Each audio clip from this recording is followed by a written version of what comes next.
Hello, in this video I will show you how to install Microsoft Edge browser on Motorola G56.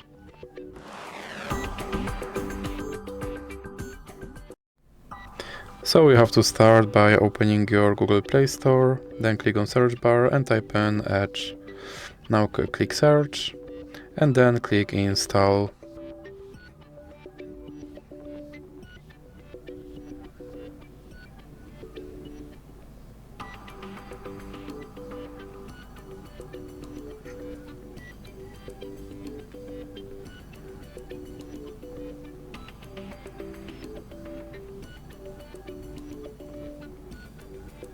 Now click open.